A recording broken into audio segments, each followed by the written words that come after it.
As promised, we're off to West Midlands Safari Park. Now, they opened up their gates today to a special group of visitors. Families who use the Orchard service were invited today to put, I was going to say faces to names, to meet the animals in person and have a safari trip and a special lunch at the house, the Spring Grove House. And of course, fantastic weather for it, all in half-term, beautiful sunshine. Now, the Orchard Service in Worcester is the children's community nursing and palliative care team, and they look after and support children and their families who are those who've got life-limiting illnesses. So this is quite a serious charity who do incredible work. So what a fantastic reward to have a day at the Safari Park. Nina went along, of course, to chat to some of the families. So tell me about your involvement with today. Okay, so I'm the clinical psychologist for the Orchard Service, and the Orchard Service, it's a bit of a mouthful, it's the Children's Community Nursing and Palliative Care Team. So that means that we have nurses based across the whole of Worcestershire looking after children who have complex health needs. So they might have life-limiting or life-threatening conditions, and our service aims to provide them with care in the community in their own homes. So we're looking at either preventing hospital admissions or limiting the amount of time children have to spend in hospital. So as part of that, we have a trust fund where people have kindly donated for things that really are above and beyond what the NHS can typically provide. We asked some of the families what we should do with some of that money, and they had suggested that a day out that the whole family could enjoy, which is often a bit tricky for people where they've got different age groups and different needs, would be ideal. So we asked them to vote on a few, and the families chose the Safari Park. Well, I was going to say, we're standing in the Safari Park, glorious, beautiful sunny day, up at the house at the top as well. And you've got the sun, it's really busy, so there's nice atmosphere out there because it's half term. So it's a glorious day to bring all the children to, and the families, isn't it? It's absolutely beautiful. We couldn't have asked for better weather, and the Safari team, the venues team have been fantastic.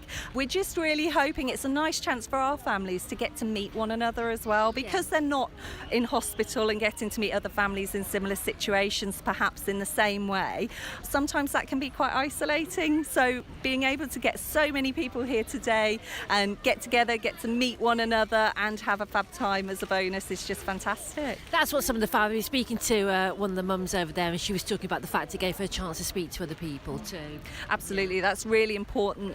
We try to provide holistic care. Obviously, we're a nursing team, but we also have a family support team alongside that. So we do look as often as we can to have events where families can get involved, get to meet one another and have fun together. There's a lot of energy here. I mean, when you hear about life-limiting illnesses, I don't quite know what I was expecting, but I wasn't expecting this amount of energy from all the children.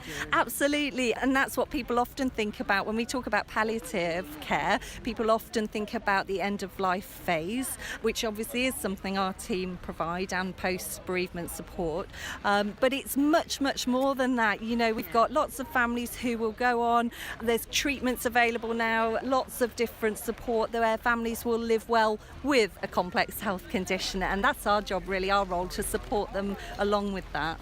So you've got is it about 200 people you've got here today, including adults and children? I think it's getting on for 250, I think. Yeah, I know. Originally we booked a smaller venue, and then because the interest and the uptake was so fantastic, the Safari Venues team have been kind enough to let us expand and use the whole of this beautiful venue here at Spring Grove House. You've got Spring Grove House, and then you're taking the children around, and the parents out on the buses. Is that how it's working? Yeah, we've got Blue Door taxis have come, and they're taking the families around. So again, they get to meet other families on that part of the trip today. They're going around having a look at all the animals. I've got people here telling me they're excited to see the elephants and the lions and the tigers, and they're going around that. We've also got them wristbands so they can enjoy the variety of rides here. They've got some lunch, they've got some hands-on animal encounters as well. So cockroaches, I heard, was it? There was a giant cockroach here. I have to say I preferred the tenrec, which is a bit like a miniature hedgehog. That looked a bit nicer to me. Yeah, or like one of the lemurs or something.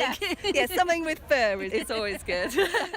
It's lovely to hear them having a laugh in the glorious sunshine as well. That was Nina talking to one of the organisers, Catherine Binney, where the Orchard Service in Worcester, the children's nursing and palliative care team, children's community